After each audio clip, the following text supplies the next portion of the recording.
DP. And then we'll hear from housing legal experts, researchers, advocates, and alternatives to affordable housing. So, with that, we're going to get started. To ground this conversation in what's happening locally, we're going to begin with our host of tonight's town hall, MPP Jenny Stevens. Jenny has a reputation as a strong advocate on housing affordability, tenant protections, and social justice issues. She'll share a snapshot of housing issues and what she's hearing from residents in St. Catharines. So, without further ado, let's welcome MPP Jenny Stevens. Hi, thank you, everyone. Thank you for coming, and good evening to everyone. And I really want to thank you for being here tonight with all of us. As introductions have said, I'm Jenny Stevens, and I'm the member of Provincial Parliament for St. Catharines. And I truly, truly do appreciate all of you for taking time out of to join us for this conversation. You know, I realize that people have a lot on their plates right now, and for you to join us here tonight shows just how urgent housing and affordabilities and tenants' rights have become in our communities. You know, in St. Catharines, housing and affordability is not just an abstract debate. It is something people are living through every day. It is the rent increase notice that show up in our mailboxes. You know, it is the stress of hearing the words above guidelines increase because AGIs have become so common that tenants almost expect them now. As the member of Provincial Parliament for St. Catharines, I do hear from residents, especially seniors on fixed incomes who do not know how they are supposed to afford another rent hike. Many seniors have lived in their apartments for decades. Their families are here. Their doctors are here. Yet more and more residents are being pushed out simply because rents are rising faster than anyone can keep up with. Now, let's face it. It's not just our seniors in our communities. Families in all of our communities are cutting back. They're cutting back on their groceries. Sometimes it's medications just to stay housed. Young people working full time cannot afford the rent in the cities that they grew up in. I have been working directly with tenants facing these challenges day in and day out. When residents raise concerns about paid visitors parking, where even family members or their healthcare workers are forced to pay just to visit, along with several residents, and a petition, was established, and together we brought it forward at Queen's Park. Their voices were heard at Queen's Park. Far too often, residents are seeing maintenance requests being ignored, unsafe living conditions, and unfair eviction practices like rent evictions. This is why I've been hosting tenant workshops all across St. Catharines, and my office and myself created a tenant guide with clear, plain language information to help people understand their rights. Housing is essential. Housing, it sets the foundation for everything, and everything else. Treating homes solely as commodities has created this crisis that we are currently experiencing. Tonight is about listening, though. Tonight is about learning and continuing to build strength together so tenants in our community are supported and protected. You are going to hear from a range of voices who will help connect the dots. We will hear about provincial visions for housing and what needs to change at Queen's Park. We will hear what recent legislative changes mean for the tenants in our communities. We will talk about organizing, how tenants come together here in Niagara can build power and push for changes. We will hear research that explains why this crisis didn't happen by accident. Tonight, we will learn about cooperative housing as a real affordable alternative because we need to build better options, not just manage the crisis we're in. You know, this town hall is about listening, it's about learning and connecting, but it's also about hope. Change doesn't happen overnight, as we all know, but it does happen when people come together and they share their experiences and push for something better. Everyone deserves a safe, everyone deserves an affordable place to call home. And together we will keep fighting until this becomes a reality here in Ontario. And again, I want to thank you for being here tonight. And with no further ado, I'm going to pass it over to Penny to listen to our guest speakers. And thank you all again for coming this evening. Great. Thank you. Thank you, Jenny. We appreciate the overview and for connecting tonight's conversation to what residents are experiencing right here in St. Catharines. So the local context sets us up better to understand the broader picture. So now we're going to hear from leader Mott, who has been a strong and consistent voice on housing affordability and tenant protections at Queen's Park.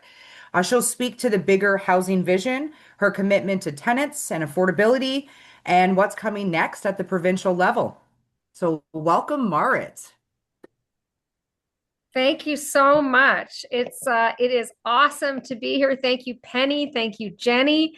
Nice to see you, Caleb. And it's so great to see everyone joining this evening.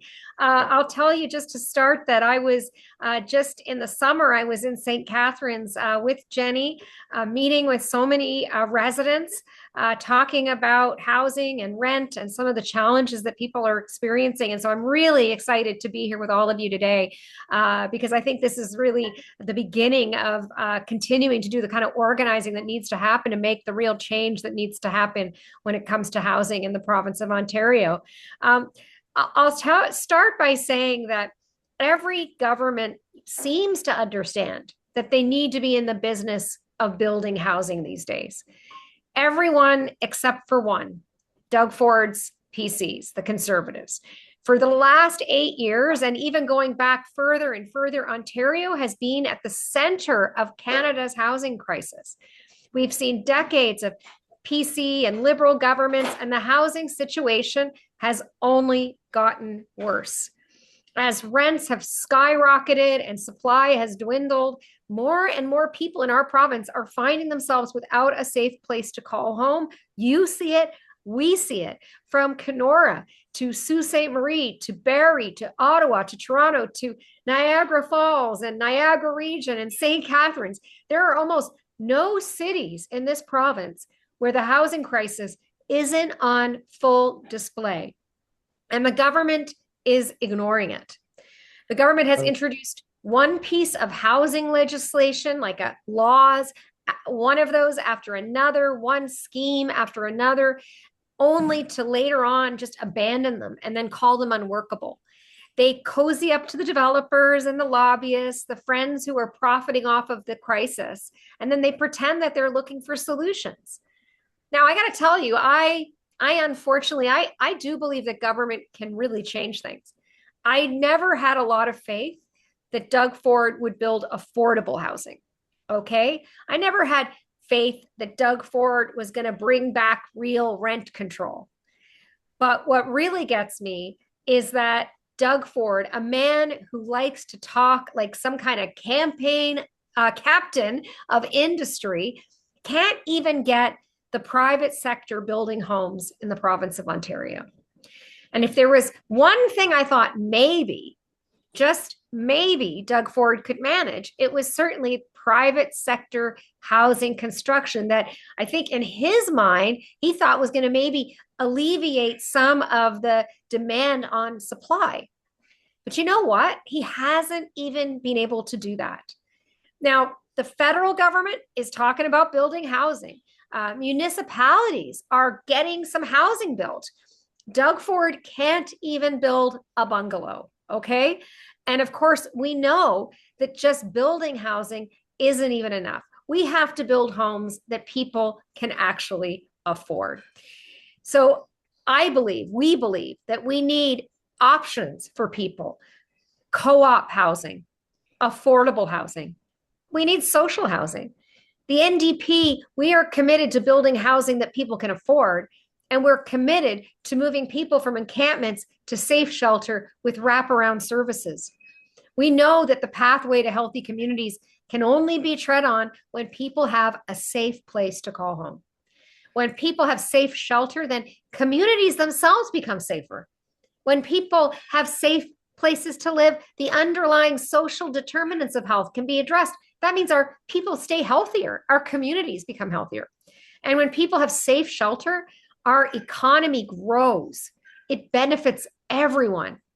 And with everything that's going on in the world today, with all of the global upheaval and the chaos, it's hard to look at a province with the kind of wealth that we have in Ontario and then still see people struggling to find a home.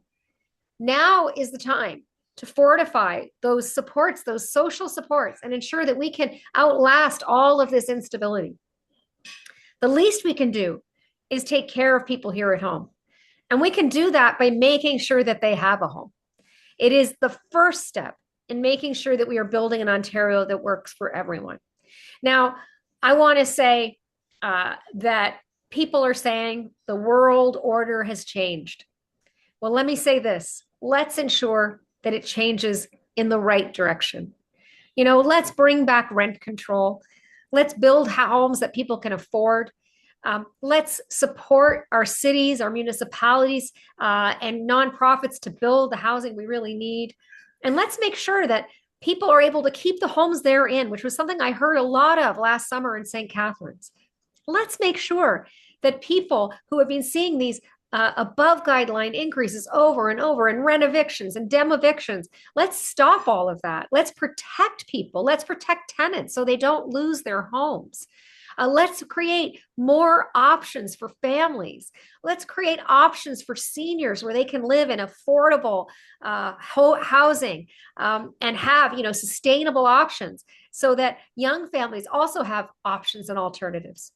I want to say to all of you before I sign off here and wrap up that I'm really sorry that I can't stay for the rest of the guest speakers. I have to actually go to an event at a housing cooperative in my riding. This co-op was built in the days of the first NDP government in Ontario, actually. It's still going strong. It is a wonderful place, and it's really, it's been a community in and of itself. It's not the option for everybody, but it's one option that we should have more of. So I'm off to meet up with those folks for a bit of a celebration. Otherwise, I would be here with you for the rest of the evening. I'm looking forward to hearing what you come up with, the ideas that you come up with, and the campaign we can develop to actually work together to change this province for the better and address these real housing issues that are breaking a lot of people in our communities. So with that, thank you, Jenny. Thank you, Penny. Thank you, everybody. And have a great rest of your evening. And I look forward to hearing more from you. Take care. Amazing. Thank you so much, Marit. It's always great to hear you talk, and specifically about housing as well. And thank you for laying out the big picture vision and the commitment to tenants across Ontario. So thank you again, and for taking the time to join us for this important conversation. Always great. Thank you. So next, we are going to get into the nuts and bolts of legislation. So Keri-Lynn from the Niagara Community Legal Clinic, she's going to walk us through Bill 60. So what's changed, what hasn't, and what it means for tenants and communities just like St. Catharines. So welcome, Keri-Lynn.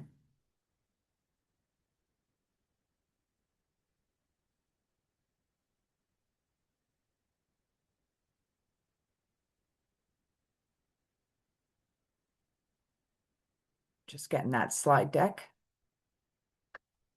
Sorry, the slide deck is up, but my mute was off. It was there we go. So hello, my name is Keri-Lynn. I'm a staff paralegal at the Niagara Community Legal Clinic. We have 2 locations that serve the Niagara region, one in St. Catharines at 8 Church Street and one in Welland at 15 Burger Street. These are for in-person service. We're open Monday to Thursday from 8:30 to 12 and 1 to 4. And then we have our telephone number there, 905-682-6635. So we can be reached anytime. We have live answer. So it's quite easy to reach us. Now, I do have a little blurb there. So our areas of law include housing, of course. We also do some Ontario disability, Canada pension, Ontario works, employment, human rights. If there's a legal issue, it's something that you may want to reach out to speak to us about, and then we also could provide you referrals if it's not something that we service. Okay, so today though, I'm going to talk about Bill 60. And this is basically, I put this together just as legal information for tenants. I'm going to flip to the next slide because this is the big caveats here. So Bill 60 is now law, but Bill 60 is rolling out in phases. So the law, although it has passed and received royal assent, it is not actually in play yet for tenants. So this is something that's it's kind of confusing to people, and we're in that state of oddness right now where we know that these things are coming, but they're not here yet. So it's important to understand which rules apply in your current situation and which ones are still coming. Acting on the wrong assumption can lead to decisions that are hard to undo. So if you believe that Bill 60 is already moving along, you may agree to something and it's not necessarily enacted yet in the regulations. So you may want to call the clinic or seek some legal advice in order to double check where you're actually at. Even though this Bill 60 is law, as I'm going to say next, many of the tenancy related amendments are not yet in force. Several provisions require proclamation by regulation before they take legal effect. And the Landlord and Tenant Board must also update its official forms. So you'll have a number of forms like the N12 that people talk about, the N4. There's going to be changes to some of these forms, but they are not out yet. And I can see somebody has just put in, I'm not even sure if there's a date that this will be ready, and they are exactly right. I actually, in preparation for this presentation, I double checked with the Landlord Tenant Board and they still don't know. I can see one saying 2050. That would be great. We would actually be all for that. If they want to do this in 2050, do it then.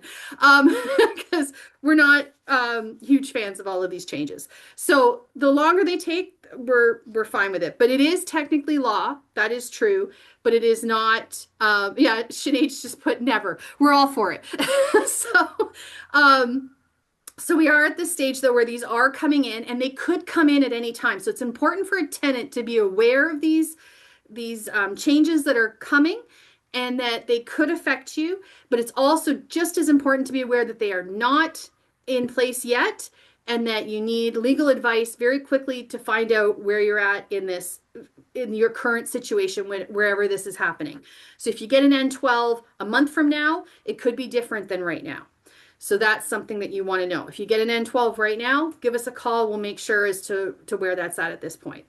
So the province has indicated the implementation will occur in phases once the necessary regulations are finalized and new or revised LTB forms are released. At this time, no firm implementation dates have been published for most of the RTA related amendments.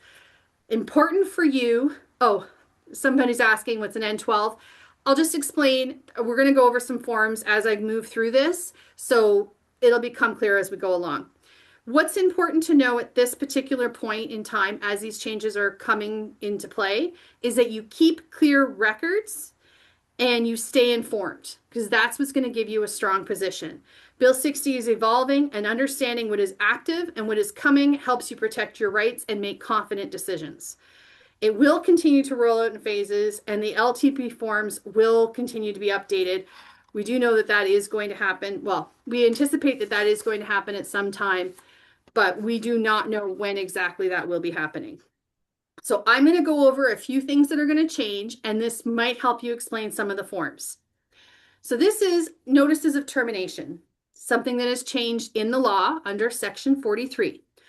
Currently, and still to date, eviction notice must comply fully with all technical requirements or they are void. These eviction notices are things like an N4 or an N12. The N stands for notice. They're numbered. It's different things. The N4 is for rent arrears, and N12 is for termination of a tenancy for landlord's own use or purchaser's use. So there's different notices, and right now they must fully comply with all technical requirements or they are void. Bill 60 has amended this requirement, and notices of termination can now be in a prescribed form, not just a form approved by the board. And prescribed means prescribed by regulations, so the province will have the authority to define the LTB forms. So there is a change coming. We don't know exactly what it is. These regulations will be under the province, and they will be put out. Bill 60 has given the ability to amend this requirement, but right now, as it stands to date, eviction notices must fully comply with all the technical requirements or they are void. So technical requirements would be things like, usually it's on a form that's actually from the landlord tenant board where it says N4 or the different notices, and you're actually going to get that information. What I would suggest if anybody ever gets a notice of termination is to touch base with the legal clinic, provide us the form so we can review it to see if it is a valid form or if it is void. And that's why I gave you the number at the very beginning. I'll move to the next slide. So this is what we were talking about with the N12. In the N12, which is for a landlord's own use, currently a landlord is required to provide 60 days notice and compensation of the price of 1 month of whatever your rent is. So it's 1 month's amount of rent, or offer a suitable alternative accommodation to a tenant. Under Bill 60, the landlord will no longer have to pay any compensation or offer another unit to a tenant if the landlord provides more than 120 days notice. So they've doubled the notice time, but they've removed the compensation. So this is something that's very important, and this would be that N12 notice, which they have not changed yet. It has not been updated. This is not in play to date at this point, but this is something that is coming. So if you get something like an N12, it's very important that you reach out so that you can have it looked at to make sure that it's valid and that it's actually, I'm seeing some of the other things.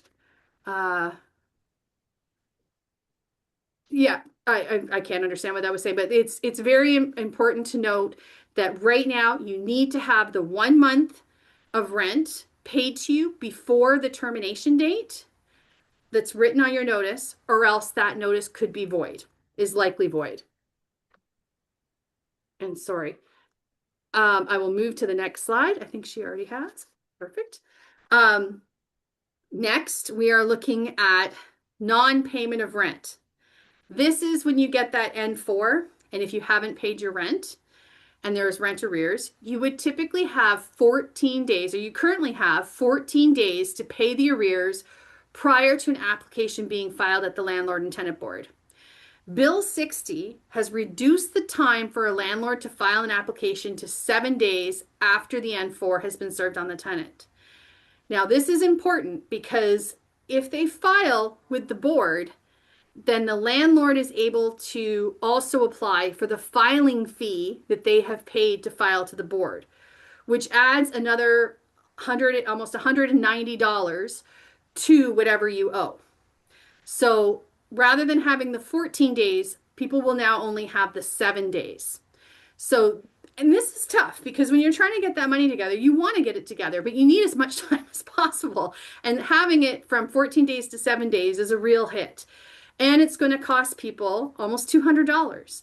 So it's a big deal with this particular issue that is coming at some point. So right now, again, you want to check those N4s.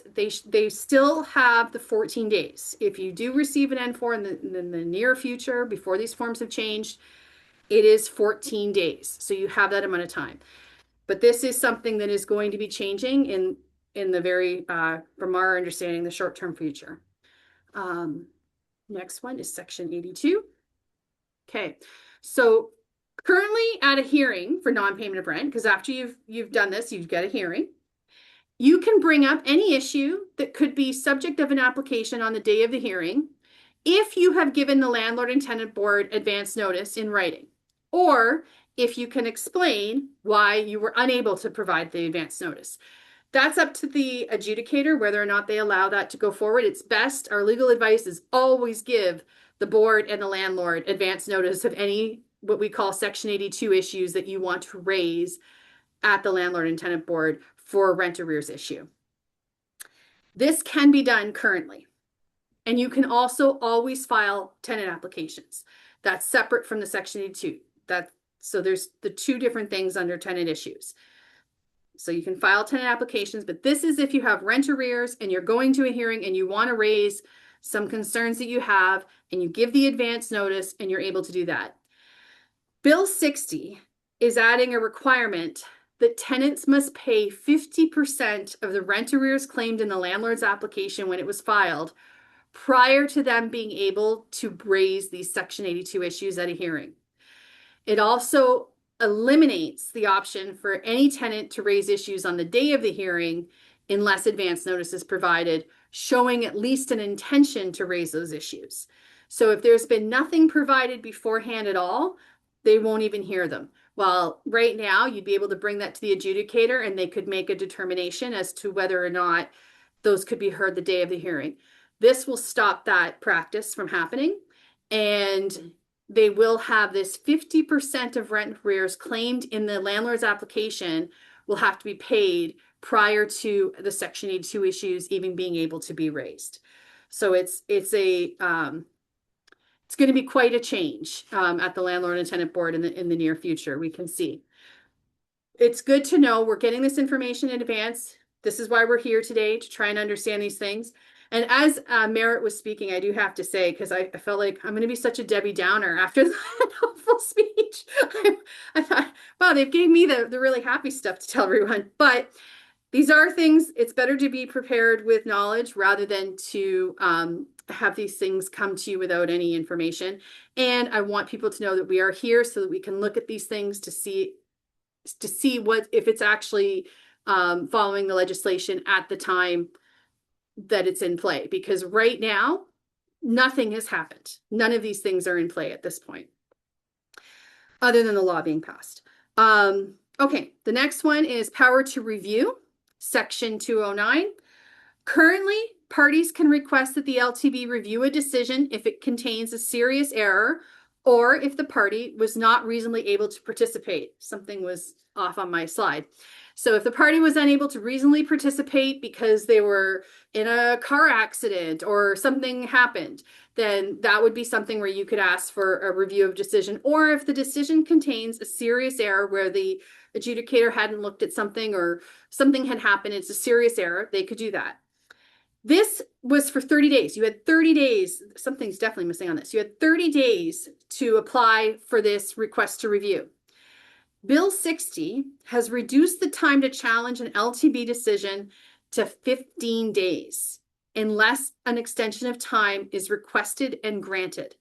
This is very important to know because if you do receive a decision, you want to make sure that you get that decision right away so you can review it or have it reviewed by a legal worker and look to see if there are any serious errors, and or if you were unable to reasonably participate, that you get that decision so you can get the review in a very timely fashion, because this is now moved from 30 days to 15 days. It also limits a party's ability to request a review, but regulation on the limitations and conditions for reviews don't actually exist yet. So something else is we're going to have more regulations coming. The bill has allowed regulations to be put into place, but we do not have all of the information as to what those will be. So again, very important, if you receive a decision and you disagree with the decision, or you feel that there's a serious error, or you were unable to reasonably participate, then you definitely want to reach out to a legal professional in order to have that looked at in a very short time frame, because it's a 15-day, it will become a 15-day limitation.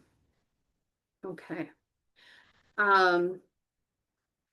Now, these ones are going to come into some things that actually also affect our co-op members that you're going to hear about later on as well, because I know there's somebody here from a co-op to talk as well. So this is for persistent late payment, Section 58, and then it's the / Section 94.2 because that's the co-op members. So there's tenants and members that are covered under the Residential Tenancy Act. It's two different types of housing options. So currently, a landlord can apply to evict a tenant if the tenant has persistently failed to pay rent on the date that it becomes due and payable. So this means you've paid your rent. You're not necessarily in rent arrears, but you pay late repeatedly. Relief from eviction has often been granted on condition that the rent will be paid on time for a specified period of time. That's been typically what's been happening at the landlord and tenant board. Um, they may have something that they do like an agreement where they say for this amount of time you're going to pay on time, and if you don't, then that's a breach, but it's usually something that can be worked on. Bill 60 will allow the province to make regulations to determine what constitutes a persistent failure to pay rent on the day it becomes due. There will be a similar amendment affecting co-op members. And again, regulation on this issue does not yet exist. So this is a change that will be coming to be prepared for, but we don't have full information yet, and the regulation will be written. Okay, the next one is motion to set aside default eviction orders. This is where I talked about that breach of an agreement. So if an agreement is breached and you want to continue staying there, the landlord can apply to have you evicted based on the breach, but you can then, as a tenant or as a member, make a motion to set aside the default eviction order. So currently, the landlord can apply into an order on consent if they've entered into that. And then the landlord believes it's been breached. The tenant can make a motion, and at a hearing, the order could be set aside if looking at all circumstances, it would not be unfair to do so. So that can save the tenancy. Bill 60 has eliminated relief from eviction circumstances, and instead the province will set out the prescribed circumstances, conditions, or tests that must be satisfied. Again, this is something that has not yet, the regulations on these have not yet been put into place. So we don't have full information on it, but we are aware that there will be changes and that there are powers that are changing within this legislation. And a similar amendment to this is for the co-op members as well. So this is for section 77 for tenants and section 94.10 for co-op members. Okay, so next, I know that there are some people here that are above financial eligibility guidelines. So I wanted to give some referral information to them. So there's, of course, you can always call the landlord and tenant board. They are very fun to call. So that there is their phone number. As for, I'll try to answer this. As for grace periods, we don't know. We don't know what, that'll be up to them. The law is in place, but as to how the regulations will roll out, we really don't know. That may be in the regulations. And then I've also given you a lawyer referral service. So there is an option to call the lawyer referral service. And I think there may be some landlords here as well. The clinic, when I'm telling you to call us, and I'm focusing on tenants, but if you go to the next slide, there is actually a landlord self-help center. And so they can be reached by calling them directly. We are funded through through Legal Aid Ontario. They are also funded through Legal Aid Ontario. Okay, and I can see that some of them are saying calling the LTV can be difficult. That's why we're here. Call us. For legal information and for legal advice, call us. For information about how the landlord and tenant board is running, or like I called them to find out if there's been any update on this yesterday, just to be sure for today, and was able to get that they don't have any information either. So it's not something that they can give advice, but they can at least say where the forms can be found, or administrative things like that. And that was also, I was giving that for everybody in general, for landlords or for tenants. But if you are a tenant and you want services from the legal clinic, you can absolutely give us a call. And I'm sorry to have been such a downer with this lovely presentation of things to come after Merritt's very hopeful view on things. But it's good to be prepared, to know what is coming, and to know your rights within it, so that we can help to make sure that people stay housed and that people are able to maintain their homes. Okay. Great. Thank you, Keri-Lynn. And I do want to let you know that you're absolutely not a Debbie Downer. That was a lot of important, needed information. And you broke it down very clearly. Legal changes can feel overwhelming for a lot of people. And so the clarity is really super important. So thank you for that. Um, so I do need to check if we have our next guest here, a speaker, Ricardo. We're having some technical issues, so bear with us. Ricardo, are you in the room? Don't think so. Okay, so we are going to transition then. We're going to just skip that, and hopefully Ricardo can make it in maybe after. Um, And so we're going to move on to ACORN. So we're joined by Angela. So she is a Niagara ACORN member. And we have Tanya, who is Ontario ACORN leader and a chair of the Brampton chapter. So ACORN is a tenant-led organization, and they're going to talk about how tenants are organizing, the wins that they've achieved, and how folks can get involved. So welcome, Angela and Tanya. Thank you so much. And not a Debbie Downer at all to learn about the legal parts before we talk about some of the actions that we can take. Thank you all for coming. Thank you for the time and the platform to be here to share what we're all about. As was said, my name is Angela. I am a member of the ACORN Niagara group. It's a relatively new group here, and I'm a relatively new member. So I'm really thankful to have folks like Tanya with me to help support not just morally, but with questions, information. It is new and local and specific to the Niagara region as well. And we are here to invite people to join us tonight. Before I go any further with with all the things we're here to do, I'm just going to pass this over to Tanya to introduce herself as well. Hi, everyone. My name is Tanya Burkhardt. I am the chair of the Brampton chapter of Peel Acorn. So it was so wonderful to hear legal advice on the 60. Every presenter presents information, so great job. You're not a Debbie Downer at all. So it's wonderful to be here. And I see all the folks in the chat supporting as well. We don't want to take too much time because we want to make sure you folks have time to ask questions of all of us too. Thank you, Tanya, for introducing yourself and for the folks in the chat here supporting with ACORN links.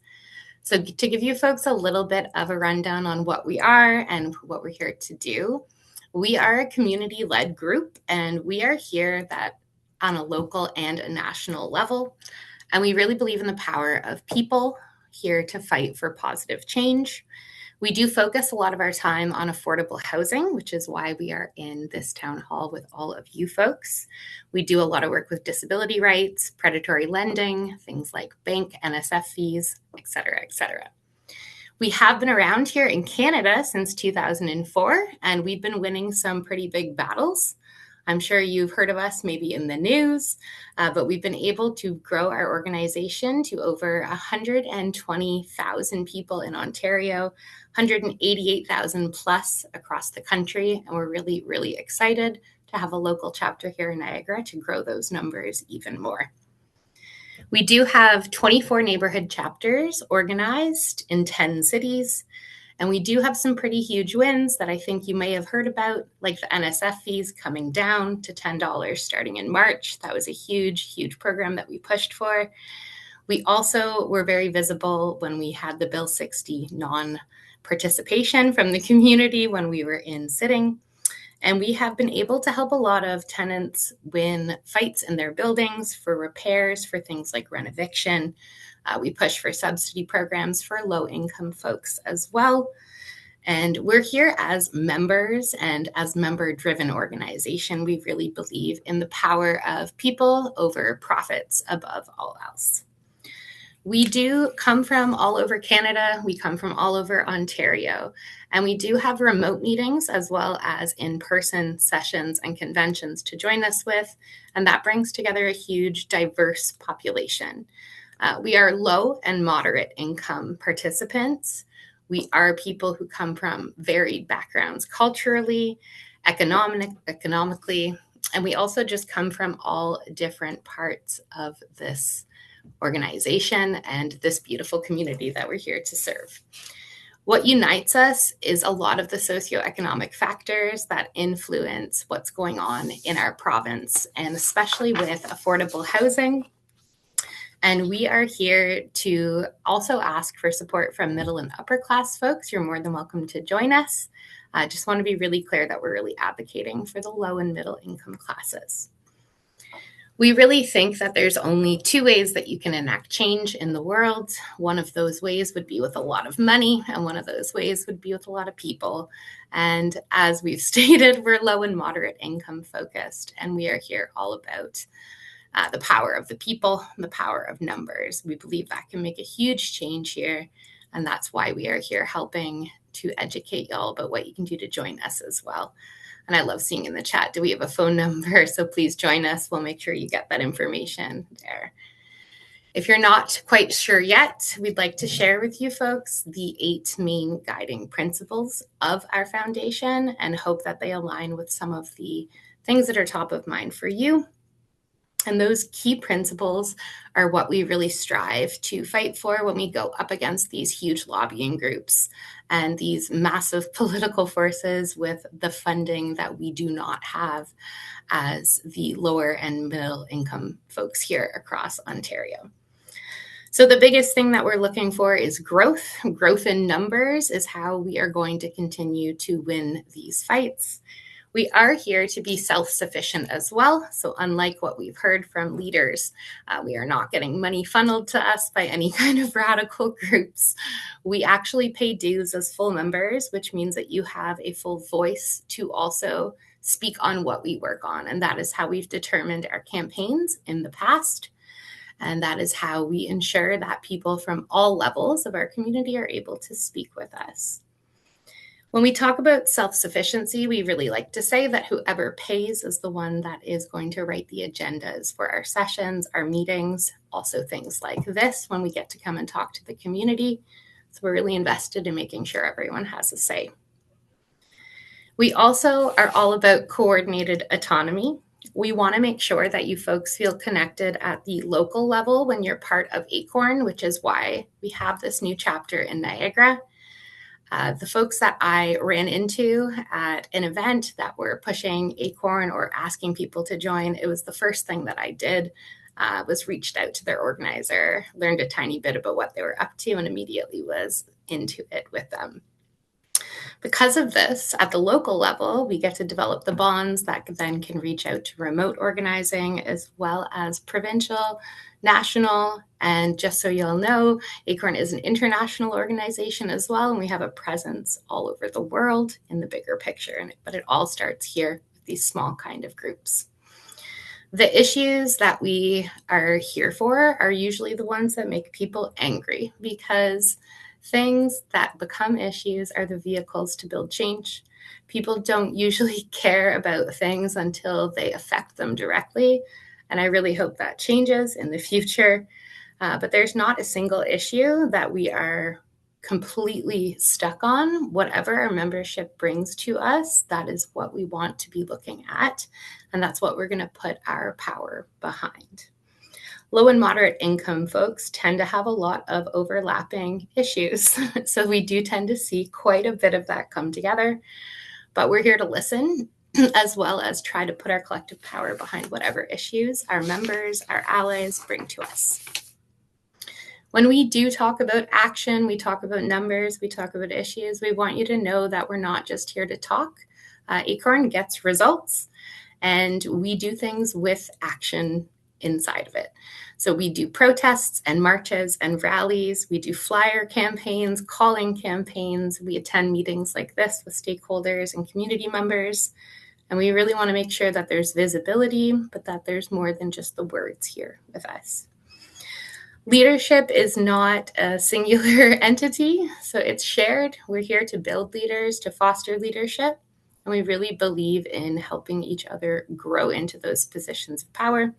We want you folks to have strengths that are highlighted there, because we do think everyone has the potential to become a leader when they join us.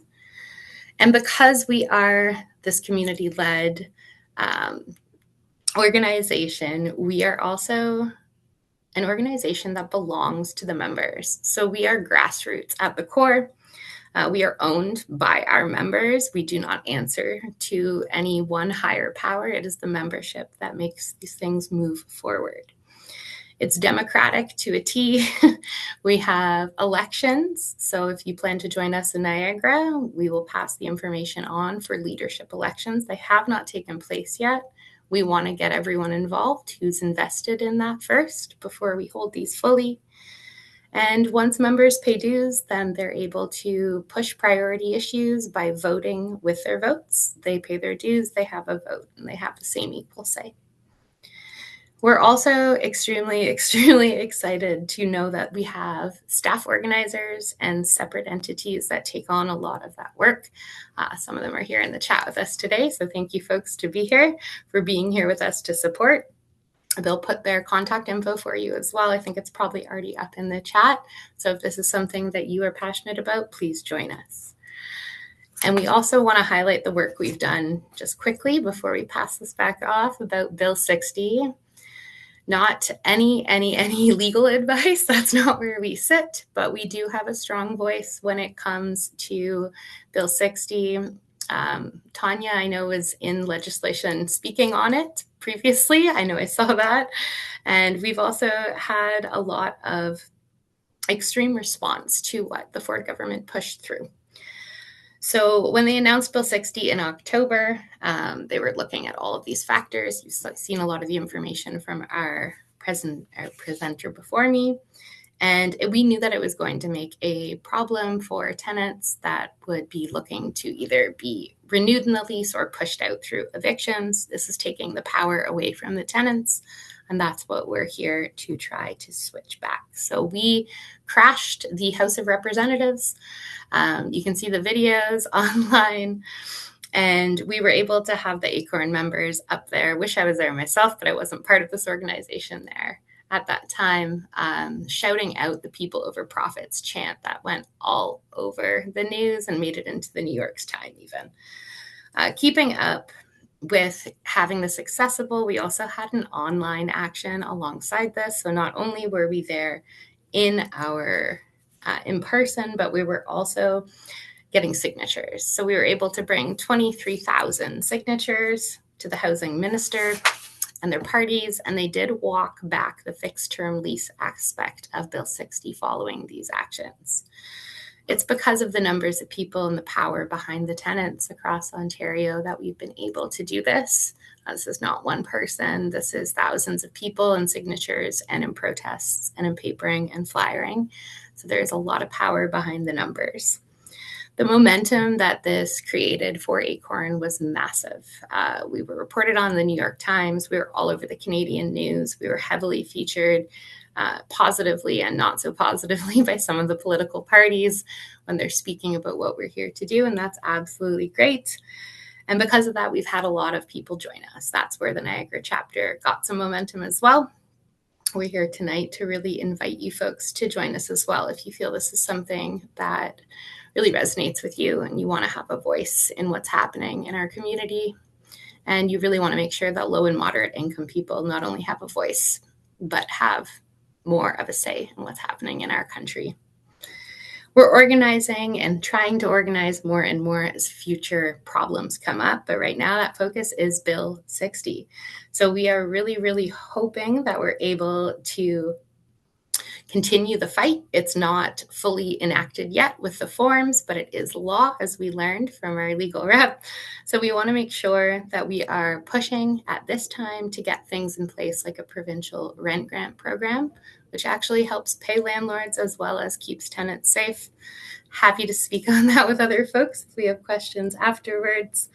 And it's all about saving taxpayers money because that is what Doug Ford wanted Bill 60 to do.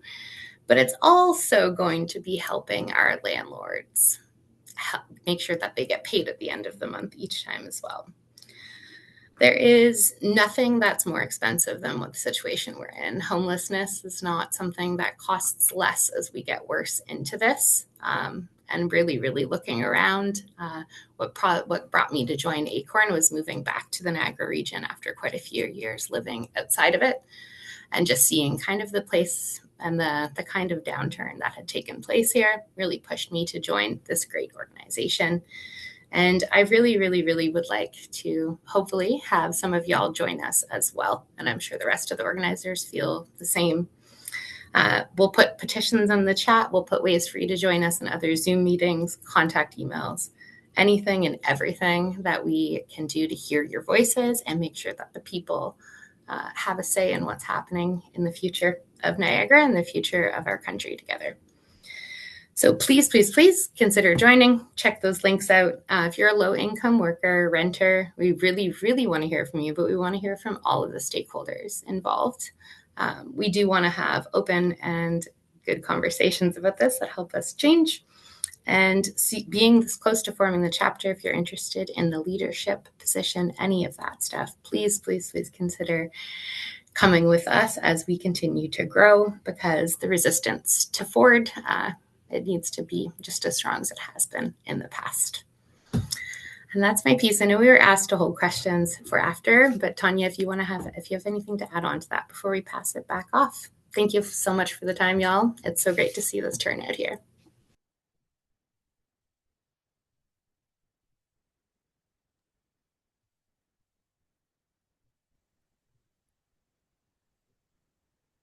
Do you have anything? Don't have anything to add for Angela.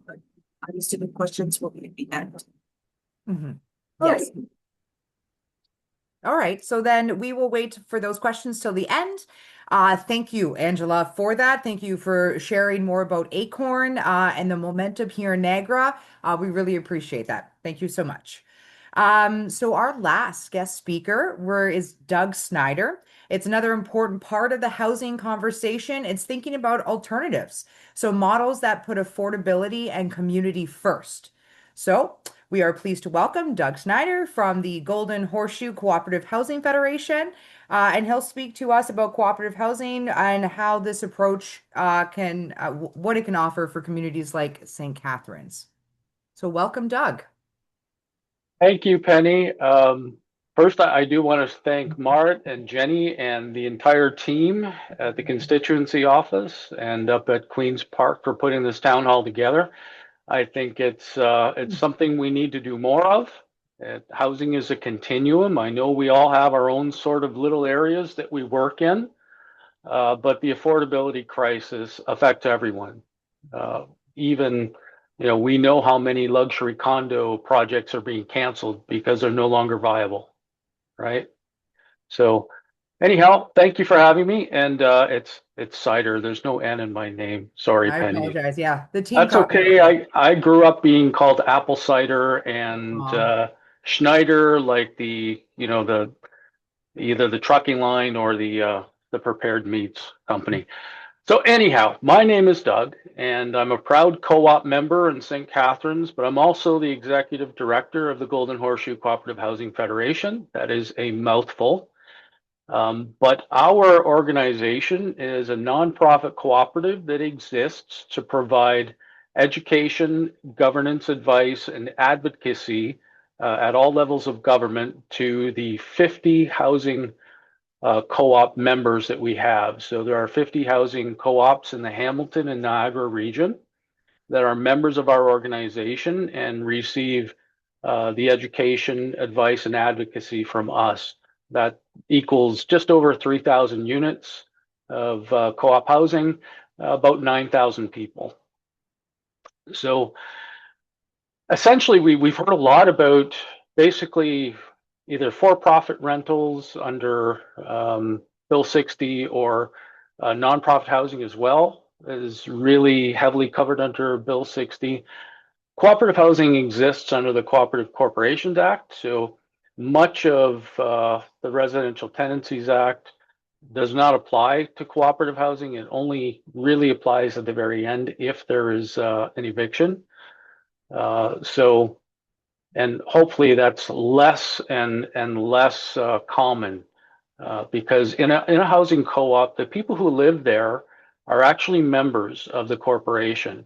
So similar to a credit union or even a dairy cooperative like Gay Lee or even the Cooperators Insurance. When someone moves into a co-op, they become members of the corporation and part owners of that corporation, even though they don't have to purchase a share, because most housing co-ops are not share cooperatives. They get the right by paying a member fee, which is usually about $5 or $10, to occupy a unit in the housing cooperative. So it is a system that is geared towards not just middle or lower income folks, but all income levels, because we structure ourselves in a nonprofit way so that we're self-sustaining. And there will be members who live there who earn higher income, that understand the principles that we exist under, the 7 cooperative principles and our values, that basically say, in a nutshell, everybody has a right to have a voice in how they live. We're about inclusion, equity, and affirmation of people and their right to make decisions about how they live, and the fact that they can live there as long as they want. There are no lease agreements in a housing co-op. There's an occupancy agreement, which only ends when the member themselves choose to end it, or someone does something terrible and eviction becomes a last resort. So the idea that housing co-ops could possibly be the affordable housing answer is only partially correct. It's part of the answer, because not everyone is really suitable or is suited to live in community with who knows how many other people making decisions together. Sometimes that can be very difficult for folks to see eye to eye on issues. But essentially, that's the co-op difference. Members make decisions on everything from how much we call them housing charge, how much their rent is going to be every year. They make that decision as a group corporately. The board of directors is elected from that same membership group, all people who live there. They have monthly oversight over everything from operating budgets to capital budgets, capital planning. All of those things are in the hands of the people who live there, which means that, well, an old guy like me, I'm part of what I like to call the foot first club. That's when I'm leaving my co-op, right? It's going to be in a pine box or a plastic bag. And I will do everything I can to support my neighbors, who are really my family now, to live the best life that they can. I will give my skills, my experience to that organization as a volunteer. We're all volunteers in housing co-ops. And by doing so, I help make sure that the co-op is stronger and sustainable for a longer period of time. So that's sort of the overview of what co-op housing is. There are some exciting things happening with the new cooperative housing development program that the federal government has come out with. There's a brand new 600 unit co-op being built in Scarborough. There are others coming down the pipeline that will be hopefully not too long from now. But there's also something called a rental protection fund that is supposed to be launched by the federal government. And Mott hit the nail right on the head. In Ontario, we are very disadvantaged in comparison to other provinces. We do not have support from our provincial government in building any kind of affordable housing, or even undergirding the affordable housing that is there. That's a very sad reality. And kudos to my ACORN sisters and brothers that when we had our co-op housing day in November, I believe it was the day after ACORN had their day, and you could see the impact. And particularly among the security people, because when they heard we were housing people, it was, not this again.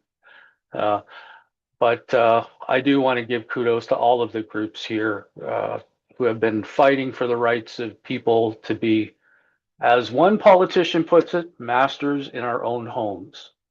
And that's essentially what the co-op movement tries to do. But back to this rental protection fund, we've seen one tenant members group come to us about 2 years ago and say, hey, we realize that our building is up for sale. And if it sells for the amount that the owner is asking for, not one of us will be able to afford to live there. And they said, we heard about co-op housing. We'd like to form our own cooperative. So we helped them go through the process, incorporation and all of those things. They did an incredible amount of work developing a pro forma, finding funding from the city of Hamilton, from literally a city of Hamilton councillor who gave up his emergency fund to put the down payment, going through the MLI Select program with CMHC. And last July, they had formed their cooperative and bought the building for themselves. You can find them at Keri-Lynn Co-op online. It's a wonderful story. And as this rental protection fund rolls out, we're prepared to help all kinds of tenant groups move towards getting that funding from the federal government, forming their own cooperatives and taking ownership and really control of their own future. So I will say that we're always open to working with any groups who want to improve affordability, improve the control that renters have over their housing, and we're always happy to have conversations. So what I'm going to do is just drop our website in the chat. Feel free to reach out to us, and of course I'm here to answer any questions anyone might have.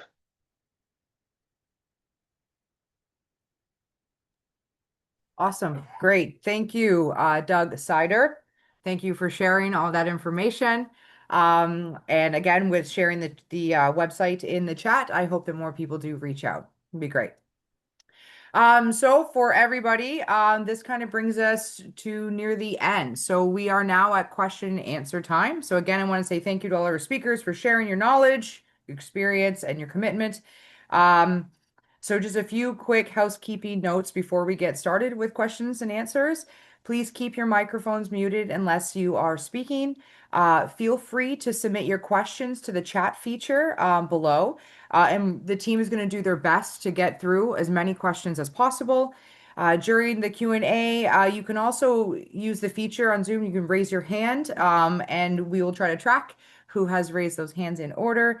And when it's your turn, please try to direct your question to a specific speaker. If possible, it'll just help things to move along smoothly. All right. And if you have any technical issues, please use the chat and someone can best try to assist you. So at this time, we're going to open up the floor for questions. Do we have any hands raised, or are we going to work with questions that have been submitted to the chat? Penny, there is about 6 that I've sort of compiled throughout the presentation. So I think the first 2 are for directed towards you, Keri-Lynn. The first one is there any practical advice for unrepresented tenants faced with above guideline increases going to the LTB? What are some ways to advocate? So in any one of those situations, the best advice I can give you is to talk to us directly about your particular situation, and we'd want to see your paperwork. So when you get an above guideline increase, and I have done some workshops on like overall information on it, but when it comes down to it, you will have gotten a document with some information on that document and some steps that you can take, either an in-person hearing or a written hearing that's different for everybody. So the best thing for you to do is to collect those documents, provide them to the legal clinic. We will review them and be able to give you quick summary advice that's very detailed to your specific situation. And that doesn't necessarily mean you'll be represented by the clinic, but you can get that fulsome advice. And it can be done, I will say this as well, it can be done in person and or over the phone. I mentioned at the beginning, we have 2 locations. We also have satellite offices. So depending on where you're located, we can make some sort of arrangement to either meet you in person with the documents, or you can send them to us via email and we can do an over the phone appointment, whatever you're comfortable with. Awesome. Okay, the second one, I think it's also for you, Keri-Lynn. I'm not sure the exact part of your presentation this one was referring to, but it just says, will this change the roles or scope of the landlord and tenant board? Bill 60 does change not necessarily the roles, and it changes the scope. That word is interesting. I haven't termed it that way, but I do believe it does, because it's going to have it provides a little bit more power with these regulations, and it is also changing in some ways. They're restricting some of the abilities of the adjudicator. So yes, I do think there are some significant changes that will be happening in the near future. How they're actually going to roll out and what it will look like once it's really truly here, none of us entirely know yet. But I will say this, from being a person who advocates for tenants, this is not something that we are looking forward to. This is not, as I said, I know everybody says I'm not a Debbie Downer, but Bill 60 is not something that and ACORN has done a great job in the work that they did regarding that as well. ACTO from our legal clinic aspect has also done a lot of work on it, with some pushback on this new legislation, but the legislation has received royal assent. We are being prepared for it. And yes, it will make some significant changes to how the landlord and tenant board relates to tenants and their rights within the Residential Tenancies Act. Awesome. Thanks, Keri-Lynn. I'll just go through the next. I think there's 4 questions here, and then we'll go to those who have their hands raised. The next one is, so if somebody finds themselves in a situation where nobody or there's no landlord agreeing to lease them a place to live, is shelter their only option? I can take that one a little bit. It depends. There's a few things. So when it comes to seeking housing, it depends on where you are, but there are a lot of organizations that will help with seeking shelter. And then I would strongly suggest, if you are in that type of situation where you are at risk of becoming unhoused or are unhoused, that you really need to call 211 Niagara and ask for Niagara Assertive Street Outreach so that they can connect you with services that may be available to you. So if it's a critical situation, then you want to call the 211 and ask for NASO. If you're trying to look at different options, definitely reach out to the housing service providers in your area. There are a number of them. They work together. They work really well. In St. Catharines, because I know that most people here will be from St. Catharines, it's community care and housing help through community care. Phenomenal team. They can give you at least resources or some information that can help you with finding housing. Sometimes they have lists of landlords that are looking for tenants that may not be on different, like they have kind of an inside track on a few things. So definitely you want to talk to them. Or if it's an eminent situation, which I don't know where you're at there, definitely call 211 and ask to speak to Niagara Assertive Street Outreach. Awesome. Thank you very much. Our next question is, now I'm not sure if this is referring to housing help at community care or Niagara Regional Housing, but it says, housing strongly advised against transferring to a co-op because if I choose this route, Niagara Regional Housing would not protect me. Is this true? No, there's nothing true about that.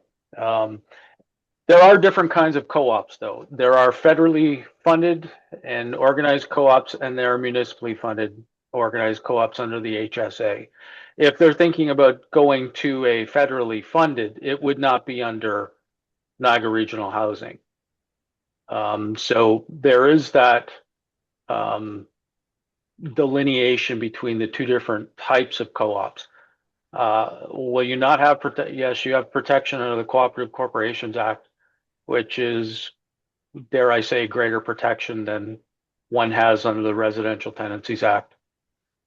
Because the board of the cooperative, who are the peers that you live with, they're the ones who make the rules with inside all of the other laws, and the members of the co-op have to vote on those rules. So there's greater protection living in a housing co-op.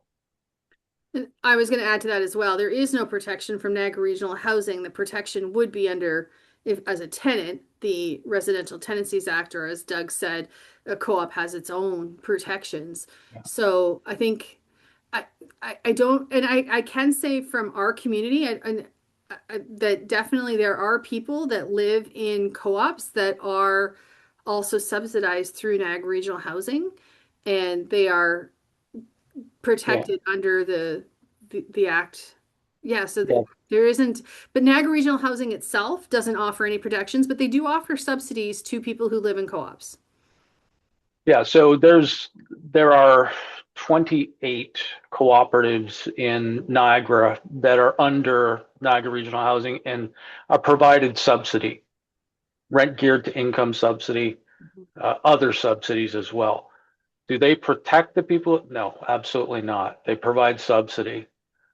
Regardless of which co-op you end up living in, there will be a subsidy system that you can apply for. Awesome. Thanks, Doug and Keri-Lynn. Our next question is, who pays for the building upkeep and maintenance for co-op buildings, especially if those costs are in the tens of thousands? Well, the answer is the members do. But because there's no one taking money out of the building for profit, any surplus is directed right back into the operations of the cooperative. So as a cooperative ages, it actually gets more and more affordable, right? The costs for capital are there at the very beginning, but those are planned for and are adjusted for by slight increases in housing, well, rents. We'll use rents tonight. We call them housing charges because we have to be different. But that gradual increase in housing charge over time, or rents over time, helps you plan for those capital repairs. And we look at a 30-year window when we do our capital planning. So we know, well, we don't know. We don't have a crystal ball, but we have an idea of what housing charges or rents are going to need to be in the future. Awesome. Okay. A couple more for you, Doug. So is there a specific process to get into an existing co-op in order to exit the private rental market without needing to purchase a home? Yes, well, there are specific ways of doing it for the ones who are managed or funded by Niagara Regional Housing. The central wait list is a place for people to apply. I'm not going to lie to you, the wait list is long and the time is long. And that is the same with every co-op in the entire area, whether they're under Niagara Regional Housing or they're not. And that's because the last time we had a premier that built co-op housing, it was Bob Ray. That's the reason. And at the exact same time, the federal government stopped being in the housing business. It's taken 35 years to get that back. So there will be new co-ops built. Keep your eyes on our webpage. That will be another way of applying. Awesome. Thank you. Okay, last one for you, Doug. Is there still federal money coming out for new co-ops, or has most of that funding been spoken for? So the cooperative housing development plan was 1.5 billion, and there is another round coming out of funding in not too long. I don't know the exact date, but the feeling is it's coming quickly. So there is money left in that, but then there's also Build Canada Homes, which is the new agency the feds have come up with to sort of move things through. We've had a couple of projects in the cooperative sector receive feedback from that plan. So that is still open to housing co-ops as well. Great, thank you. So we have a couple new questions in the chat, but before we get to those, I'll turn it over to anybody that has their hand raised. I see Jenna, if you want to go first. Actually, thank you for answering my question because next year I will be considered overhoused. I am a singer, I'm a senior. And when I had asked about the co-op homes, it was me that was strongly advised against it, Niagara, because I'm on subsidy. So thank you for answering that question. A couple of things. So what's happening with the ODSP, which a lot of us don't know. So if you are subsidized and ODSP goes ahead and the government says, hey, we're giving increases, what a lot of you guys don't know, as soon as we get that increase from ODSP, our rent goes up and that increase goes directly to our, now we have a new rent. So we don't see an increase with ODSP. It's like, yep, we'll give you this and then, yep, we're going to take it. So just to give everybody a heads up on that, it's not fair for people like me. One of the things I did want to bring up quickly, last year we got new tenants. I'm part of the new, we're going above and beyond the interest. I've had a kitchen cabinet, sorry, my kitchen counter, it's got mildew and it's rotting. So last year when the new supers came in, I had done a maintenance list.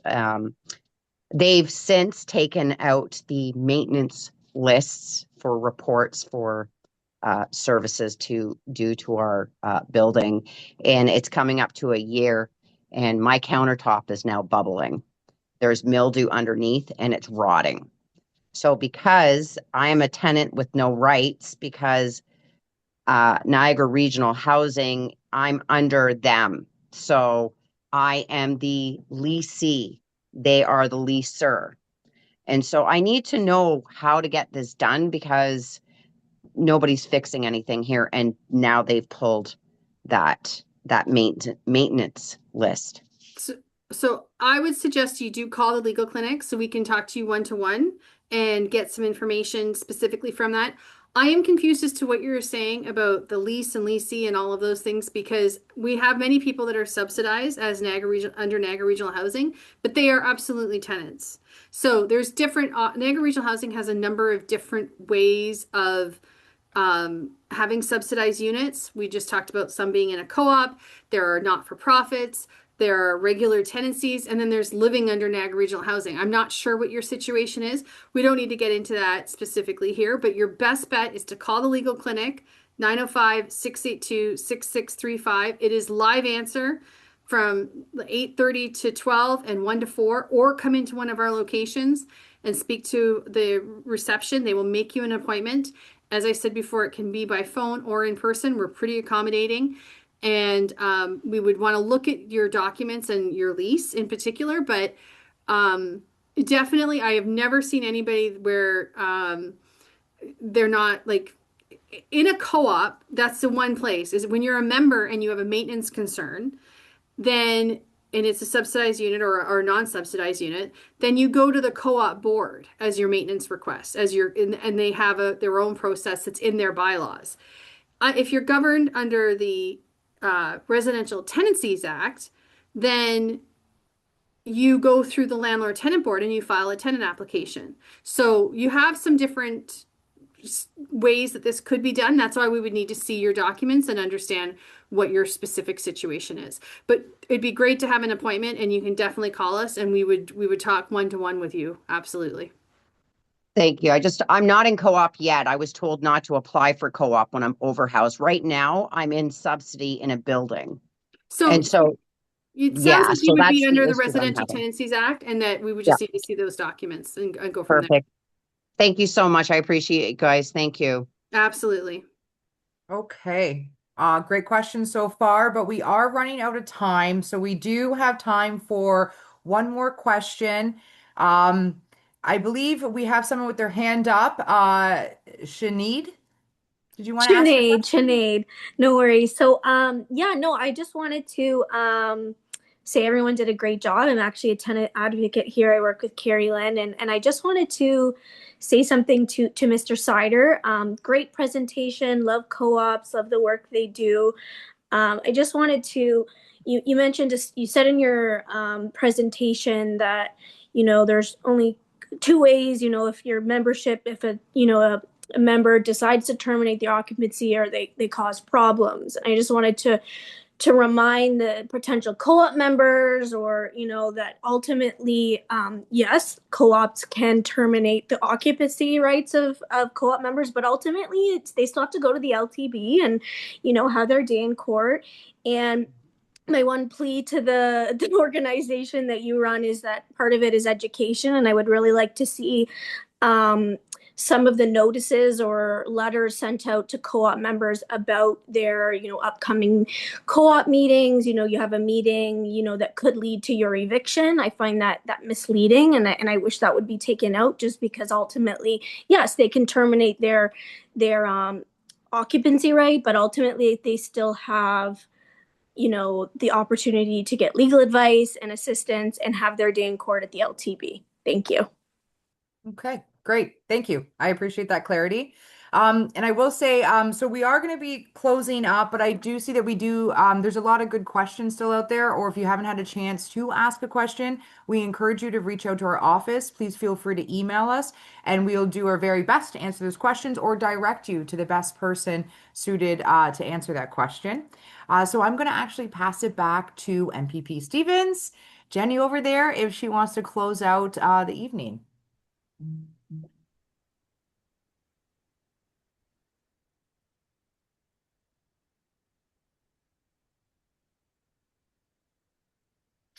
There we go. Sorry about that, everyone.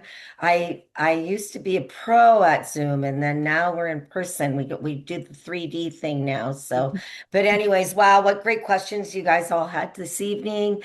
Thank you for those who were brave enough to ask those questions. Good day. Hello? Just one. Okay. Everything okay? I just want to ask, for everyone who braved to ask those questions, even if it was in the chat or came forward with your personal questions. It's really important. It really is helpful for forums like this to be able to see an overview of everyone's concerns. So as we know, all good things have to come to an end, and our town hall is coming to a close. So let's be clear that tonight is not just about listening. It is about action. If you are a tenant, learn your rights and share that information with your neighbors and friends. Get connected with tenant organizations like ACORN and local tenant unions. Reach out to the Niagara Community Legal Clinic if you need support or advice. If you are interested in long-term solutions, learn more about cooperative housing and community-owned housing models. It's really important. Stay engaged with your local advocacy efforts and policy campaigns. Speak up to your elected officials at all levels about the urgency of housing, affordability, and most of all, tenant protections. And for everyone here tonight, stay connected. Organizations work when people act together, and we see that all across this neighborhood, all across the province. Share what you learned tonight with others, please, in your building, with your workplace, and within your community. And remember, housing is a human right, and meaningful change happens when people definitely come together, stay informed, and keep pushing for better. Now, I want to thank everyone for participating tonight, and a special thank you to our guest speakers for coming out and taking time to give us the information that is needed to individuals throughout our community. You know your busy schedule. We know you have a very busy schedule. And to help guests this evening with information, informative information that they can now take with them and they can share with, as I said, people of their work or people in their buildings. So again, thank you for everyone in attendance. This has been a wonderful town hall. It might be one of the first, but it's not going to be the end. you know, it's been a wonderful town hall and would not have been possible, as we all know, if you did not attend and you did not participate. So at this time, I'd be remiss if I didn't take a moment to thank the members of my team for putting this together, and to our guest speakers for showing up again, but most of all to my team. I want to thank Penny. I want to thank Caleb and Taylor and Francesca. Thank you for all your hard work as well. And thank you again. I want to make sure that everyone stays warm. Have a safe evening and good night to everyone. Thank you for coming. Thank you, Jenny. Right.